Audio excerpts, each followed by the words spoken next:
People, my people. Now, I'll confess, the reason why I'm about to do my second Four Pillars premix in a row is because this review is done the day after I went and did the interview with Cameron Mackenzie at Four Pillars Distillery up in Healesville itself on a really ordinary Wednesday. It was supposed to be in late spring. December's mere weeks away, about a week and a bit away, and it was looking rather like winter. So while I was up there, I prowled around, got a couple of things, including something that it's going to be very topical and will be reviewed shortly. The Christmas gin. I've already sampled a bit of this baby, and trust me, this is something you're not going to want to miss. Stay tuned, folks. This one's going to be done in December. I had to swear upon my non-existent soul to my darling wife Selena that I would review that in December. But having said that, tonight I am doing the Rare Dry Gin and Tonic premix. It was the fresh yuzu and soda. This one is actually a G&T. I strongly recommend you go and look at my interview with Cameron and watch it to the very end, because Cameron drops a couple of bits of information that I think the discerning ginnisers or ginnerati like ourselves would actually be interested in. So I have a I'm going to change my glass. I realise glasses with thin walls like this are really useful for gin, because it occurred to me that the very first time I went to Four Pillars about 7 years ago, and I met Elton, who I'm trying to arrange an interview.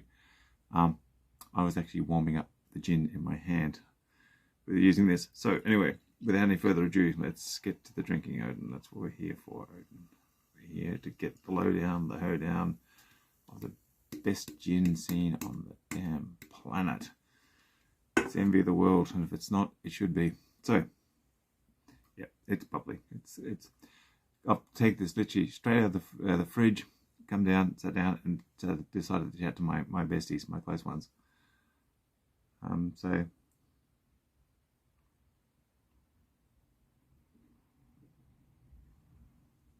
Oh, yeah. Right.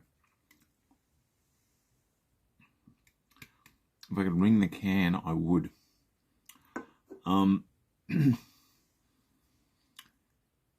Those of you who know Four Pillars, and I understand that Cameron exports both to the UK and the US, and I'll have to go and find an American gin group to go and join to flog this stuff. Four Pillars does exceptional stuff. I mean, as I say in my interview with Cameron, like you won every award that no one, and I think there's you won a couple that hadn't even been invented yet. And premixes like this are a classic reason why all the gongs will be won.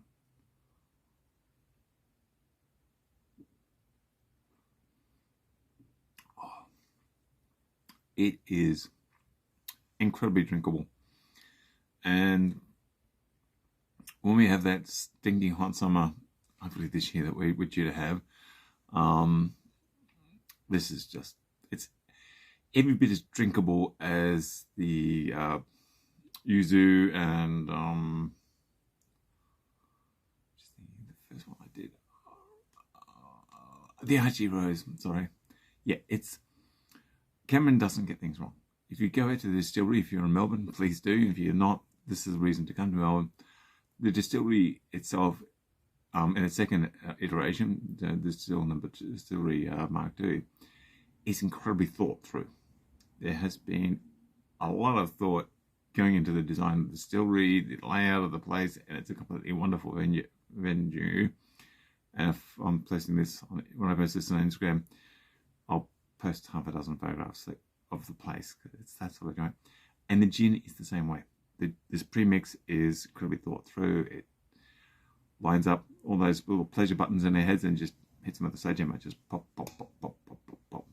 There's no ifs, buts, perhaps there's maybes. If the job you want done is that of refreshing you on a stinking hot summer's day and you're at the beach, which in Melbourne they don't allow bottles because cut feet, blood, ambulances, just never a good look. So it's a glass-free zone. So these babies. Or you just want to have something basically, assuming there are people out there who can't be stuffed making their own G&Ts, this stuff.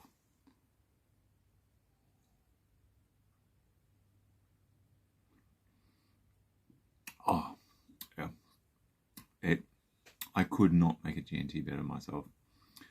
And Lord knows I'm about 70 plus gins in. I know how to make a neat G&T. Now, this is the first review of the evening. I've got a couple of extras to do, but all that.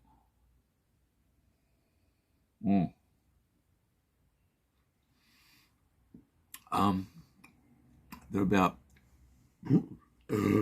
sorry, $20 or so a 4-pack.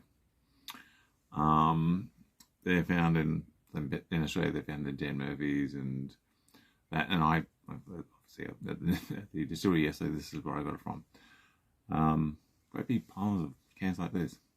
Who would have thought? So much happiness in one spot. So this is the Four Pillars Red Dry Gin and Tonic Premix.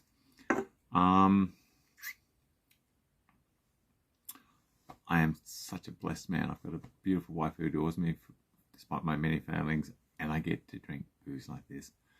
It's as simple as that. If I was to bring the fat kid into the equation, the fat kid's just passed out. There's no doubt about it. It's amazingly good drinking. So chin gin, do kin. And thank you, Cameron, for both the interview and the time you spent with this me, a beginner in the interviewing stakes, because Cameron was my second.